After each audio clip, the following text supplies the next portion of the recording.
back, everyone, to NiGHTS Journey of Dreams, and we tackle Mission 3 for the Pure Valley. NiGHTS, catch me! I forgot to pack a parachute!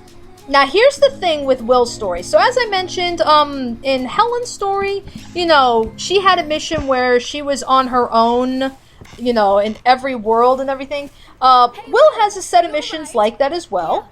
But his is more tailored towards saving the NiGHTOpians. The NiGHTOpians sure look happy. And also, this is the ever-infamous cutscene where you can actually see, like, this dark cloud in the top corner. Like, while they're just talking away, like, you know, there's nothing wrong. It's like, you can actually see it. So it's like, dude, how are you guys missing this? Have a father, Knight? Oh, a father. I suppose you... He went to go get the milk and never came back. Yeah, well, what kind of guy is he? What's going on? Look over there! Oh, see, yeah, now you notice the swirl. But only because it made a sound finally. We have to save him. We can use No, but I mean, that's the thing. I mean, it's like, you know, Got it. I can tell, like, you know, they obviously, they had that thing going there, and it's just, okay, you're trying to play with the camera angle and everything, but the camera caught the fucking swirl since the beginning of the cutscene. You know, come on. Don't be that lazy.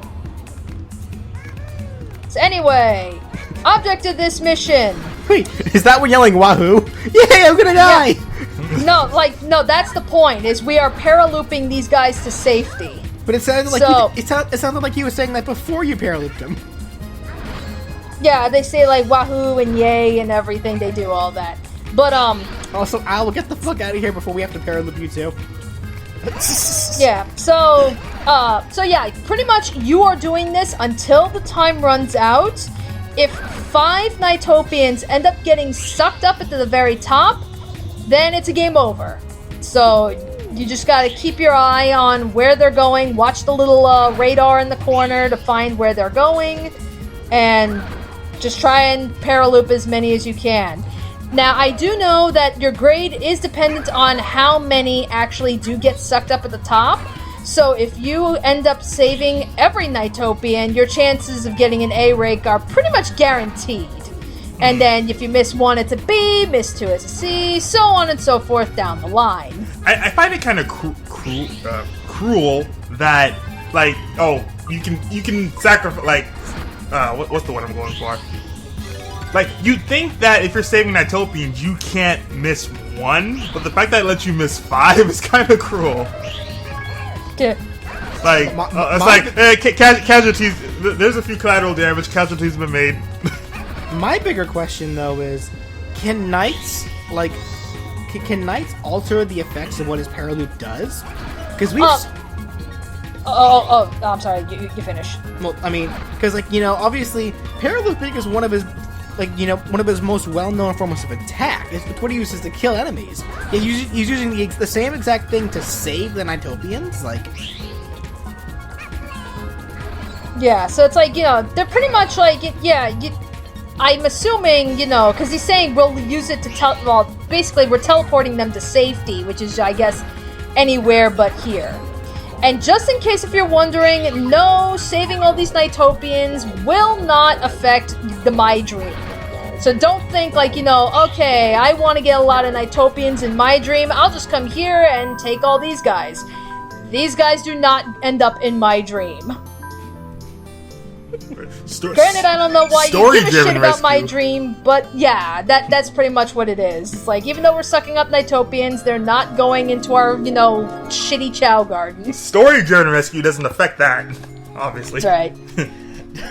Wait, BJ, you brought up earlier how it's like, oh wow, those NiGHTOpians are probably really having fun being sucked in. It's like, oh okay, so we have NiGHTOpians having fun being sucked into a twister, just like how Sonic, Shadow, and Knuckles also enjoy jumping into freaking twisters.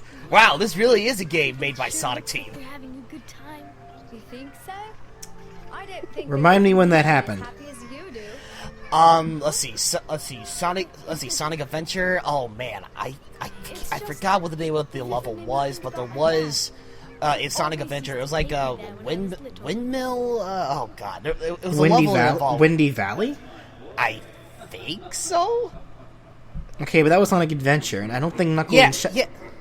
I mean, yeah, that was Sonic Adventure. When I mentioned Shadow and Knuckles, there was a level in some desert level. I forgot what the name of it was again, but it's like at one point it's like Shadow, like he's fighting off all this debris, and then eventually jumps into this massive twister. I brought Knuckles into it because you can have Knuckles follow you while you're doing the hero mission. Well, I mean, there's a big difference between there's a big difference between a normal Twister or Typhoon and a motherfucking evil vortex of doom. Right. So regardless, we have another Save the Nighttopians mission. You just gotta save at least 30. And there is an end to this level, so you have to save 30 before you hit the end of the level. If you don't, it's a game over. If time runs out, it's a game over. You do have to control your speed as well, because you can go too fast, which will prevent you from, making turns and shit. That was not the time for tricks. We are saving lives. What are you talking about? What are you talking about? You gotta get massive points with those flips, turns. Silly BJ, tricks are for kids. I would love to see I would love to see a 5-year-old pull off a trick stunt on a skateboard. I'm sure some anime has. Never mind. I have no idea where I was going with that. So anyway, so regardless, this is another thing we see in Will's story that we really didn't see in Helen's. Is Knights' transformations without the use of the persona masks. Because every other transformation that we would see, Dolphin Knights, Rocket Knights, Dragon Knights, he needs the persona masks in order to do it. You don't really see this, in Helen, but yeah, in Will's, this is not the first time that Knights is going to transform into some kind of a vehicle or something for a Rescue Nighttopian mission. I'm going to assume that the Nighttopian's wings are butterfly wings made of scales, because you'd think they'd be able to just fly out of there. Wait, was that Nighttopian in a raft? Yeah, they got little life jackets. Oh, then they're not really in danger then, are they? Well, the river is sweeping them away. I mean, you could be in a life jacket. Currents before? Yeah, it's like you could be in a life jacket and still be swept away. You know what? That might be the game's justification for the ones that you miss, because there's clearly more than 30 in this river.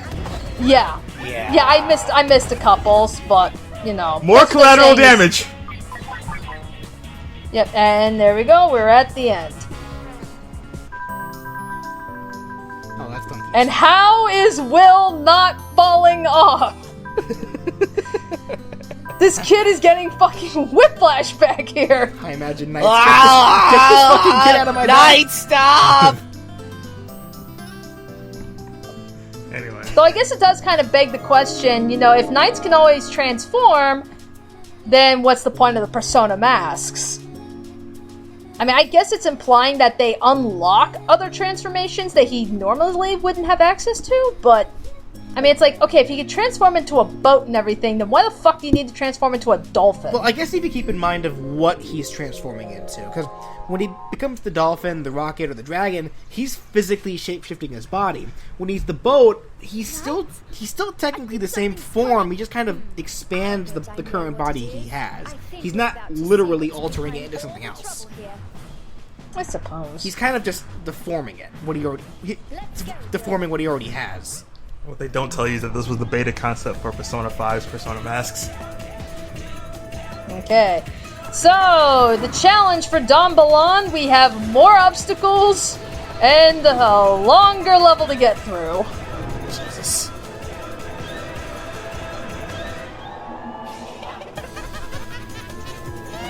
Yeah, hi to you too, asshole. I don't know why. It might be the mouth or something. I see that big shitty grin that he gives us. Somehow I think, for whatever reason, it looks like the same kind of look from Magica to Spell. This just seems like this seems like a hardcore pachinko machine of nightmares. Like this is like pure nightmare fuel when I think of this thing. Well, that's the idea. I mean, this is a nightmare. And I get it, but still. the pachinko machine from hell. aren't pachinko machines hell already? Now that you think about it. Well, if they weren't before, Konami sure as fuck is. I get it. Shots fired! Yeah, speaking of, I want to see the rated M version of Nights, where the Nightmare are like legitimately horrifying.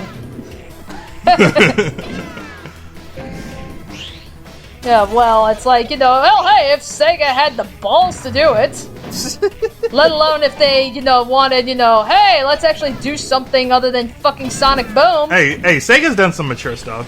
Yeah, they have the Yeah, Valkyria Chronicles.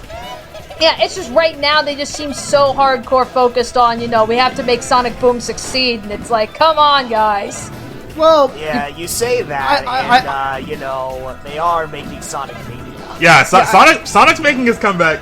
I actually wonder about that, Danny, because really the only thing Sonic Boom related we're getting right now is Fire and Ice, but we've known that for a while. And they got another season of the cartoon coming out too. Yeah. That's a different story. That's not necessarily Sega. Like Sega gave them the rights to do it, but Sega's not really working on that. Sega is focused on Sonic, but right now they seem to be shifting their to Sonic Mania, as well as this other new game that came out, where people are kind of dubbing immediately as Sonic Generations 2, considering that classic Sonic's back in it for some reason. But that's not the case, because the creator, I forget his name, but the creator specifically said that this was not a sequel of any kind. This was a brand new game. Wouldn't it be some shit if it was modern Sonic, classic Sonic, and Boom Sonic? That's literally what everyone has been assuming. Oh, really? Right. It's just my issue with it is don't get me wrong, I am looking forward to Sonic Mania and everything. It's just my issue is that it's gonna be a fucking repeat of what we've been getting. Is that for every good idea that Sega's been coming up with and everything, they end up trashing it and completely they're reworking the wheel with every fucking game, even when you've got something good that you can expand on. And it's like, come on, guys. It's like, that's the one frustrating thing about Sega and how they've been handling Sonic lately. It's just the fact that it's like, okay, you have something good, Generations, everybody fucking loved Generations, and rather than expanding on it or, trying to tweak some of its issues, they toss that out for freaking Lost World, and then that gets tossed out for fucking Sonic Boom. It's like, guys, stop trying to rework the wheel every goddamn game. I mean, well, to be fair, considering what's been going on with Sonic Mania and this newly announced new Sonic game that is a Sonic Boom, I don't know, Danny. I don't think they're taking that direction this time around. Also, I'm honestly not betting on it. To be Well, fair, of course. To be fair, Nintendo did the same thing with Mario for a while. Yeah, this is true. As of late, they have been sticking strictly to the 2D platforming stuff with Mario. For they've done that. They've been doing that for a little while. But there was that there were those times for a while back where just about every other Mario game was something completely different. I suppose. Then again, those Mario games have been, for the most part, consistently good. And that's what Sonic separates Nintendo from Sega. Yeah, Sonic lately, don't get me wrong, I do love Sonic games and shit, but, a lot of, the ones that are very hit or miss with a lot of people have been the ones that have been coming out for, the past, 5 years. They've been very hit or miss. Actually, probably not even the past 5 years. I'd say probably the past 10 years, going as far back as, Sonic 06, which was 10 years ago. So it's a lot of those have been, years, yeah. a lot of those have been very hit or miss, which is what, it's the issue. That's kind of the thing that everyone keeps having is, they're very hit or miss. Whereas, Mario, when he does do, new stuff, a lot of times they nail it every goddamn time. Also, off topic, I gotta ask something now that I saw Reala again. What is it with people loving, edgier versions of the main character? Because, Reala, besides Knights, obviously, is the only other character, and Wiseman, I guess, is the only other, character from the original to actually come back. Yeah. mean, but it's Reala is literally just edgy knights. But it's like, I don't know. I think this is just me personally. I think I kind of would have preferred Jackal. Cause I kind of saw Jackal as like Reala's equivalent as one of Knights' rivals. Yeah, that's actually a theory that a lot of people had with Jackal, was like, they're thinking, because I mean, we do know that Knights and Reala were created to be wise man's, like, you know, they're like the level 1 Nightmarens, you know, the right-hand men, basically. A lot of people theorize that Jackal possibly could have been a third one, maybe even a prototype, and because, you know, he looks very similar with, like, you know, the curved horns and everything, but, you know, given his clear insanity from when you're fighting him, that, you know, wise man's like, okay, I know where I fucked up, I know what to perfect, and that's what led to the creation of Reala and Knights. That's a big theory that a lot of people have. And yes, we have Nighttopians singing to jukeboxes. Just like Chow. Yeah. So yeah, when you complete one of the kids' stories, like you see how you have the buildings in the background, that was not there during Helen's story, but since we finished it, that's now an addition. When you finish Will's story, you get another background change as well. You know, obviously it's much more lively now that they have a lot more set pieces, but it still feels really bland. Yeah, pretty much, you know. That's why I say this is shitty Chow Garden. It's like, I get the concept, I do like the concept and everything, but oh my god, there's just so many missed opportunities. Like, you know, I would expect a lot more changes, or there's a lot more that we can actually do with the Nighttopians and the Nightmarens that we're collecting, instead of just, you know, chucking blue chips at them. Like, it looks more like some kid messing around on Gmod. Hey, Gmod's amazing. I'm not saying it's bad, I'm just saying that's what it looks like. Wait, BJ, did you mention something about Gary's mod? Yes. God damn it. I said the exact same thing in a previous part that you weren't around in. Oh, okay. Well, thank God. So it's not me then. Thank God. I think that just proves the point then. If we both have the exact same idea without actually, you know, giving each other the idea. Right? No. I'm completely with you on that one. Lost Park. I just found that to be rather hilarious. So now we move on to Lost Park, or as I guess we can call Stick Canyon 2.0. Oh! I was like, God damn it! Why was I thinking of Twinkle Park? God damn it, Sega! It's another desert canyon level. It's got some and it's there's a giant camel in the background. It's a desert. Can't you tell? Do you see the giant camel? Nah. Desert. Yes, and BBJ, just like how are you sure you're not looking at a mirage? Yeah. And just as how Stick Canyon had, like, you know, massive towers and, like, magnet beams and shit, you know, we got a lot of technology in this one here. It's an amusement park. And, oh hey, here's Ryan's favorite cutscene. Oh shoot. Reala Is it? Reala also has a tight ass. Oh, how I've waited for this moment. The opportunity to get you all alone, dear visitor. Oh Stay shit. back, Reala. Do not harm the visitor. Stay out of this. Oh, and Bitch now slap! for the line that Ryan loves. Now, how exactly should I go about getting what I want? Oh god, call an adult! Call an adult! Really? Don't say that in front of a child. In this dream world, I am an adult. I'm not letting God you do that. damn it. And I love how Owl is just like catatonic from the bitch slap. I'm trying super hard not to make the jokes. You know what I'm more concerned about? That Owl's just fucking dead now. I know, as I just said, he's just fucking catatonic from a pimp slap to the face. Like, he is an old man. He probably can't take much.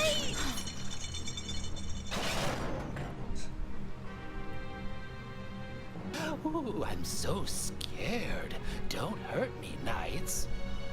Let him go. Why'd you Let pause? him, go! A visitor. In It's- this That's right, It's that's the the right line. it's the awkward line reads. Did- Suppose I only need to bring you back. It's like, I'm sorry, Knights, I want to have another take at that. Ow. Oh. Until I get My keys. meddling little visitor once and for Why do you have keys? No! I had a spare in case if Nice got into another cage. Oh, true. But aren't those keys fucking ginormous? Okay, all right. Oh, that explains why Reala was getting excited. No. Okay, all right. That ending part of the cutscene that correlates back to what was brought up in part 3. We were talking about like a voice performances and whatnot. If you guys recall, when Helen was sucked into that vortex, Oh no! I was saying I've got to find that Knights. compared to what happened with Will, when Helen got captured, Nice gave off like much more emotion, as if she was legitimately worried that Helen was taken away to somewhere else. When Will was sucked into that vortex, I felt like, okay, once again, it's one of those cases where it's like, okay, she sounded like she was reading from a script. Like, we hear Nice saying, "Will," and then Yeah. which is not. I'm sorry. I don't know. It sounds bland, but then we hear her when she calls out Helen, and we hear legit fear. It's like, Helen. Yeah, that's like that. Yeah, because I mean, that was my complaint even from the beginning. Is like, I don't mind the actress. She's got the right tone for the character and everything, the right kind of voice. But yeah, there are just some line reads that they really should have taken another take on. 'Cause You know it's what? like, yeah, they do sound like you're just reading from a script. It doesn't actually sound like, genuine emotion and acting. You know what? Something tells me that may be the Sonic Adventure syndrome, where Where the door is? you can kind of tell what lines from each story they acted first, compared on how the acting sounded as the story progressed. Something tells me based on that they recorded Will's story first and then Helen's. That's possibly the case. Like they probably recorded Will's story first, trying to get a handle on things, and then then they finished recording Will's story, but then they kind of just kept what they had, but then they had a better idea of what to do when they got to Helen. Yeah, I honestly would not be surprised if that was the case. Which that actually may explain why Helen just sounds generally like, generally less like what's the word? Like why her voice acting just sounds a little less expressive than everyone else's around her, because obviously she really only became apparent up at this point, and even then she really wasn't. It's only for a few lines, not that much. So more than likely, Knights' actress was, getting used to her role during Will's story, and then she was finally used to her role for Helen's story, but Helen's actress still wasn't used to her role yet, so that's why it sounds so jarring. Yeah, that's Right. yeah. That I would not be surprised if that was what happened. But yep. With that said, join us next time, and we will actually do Lost Park properly.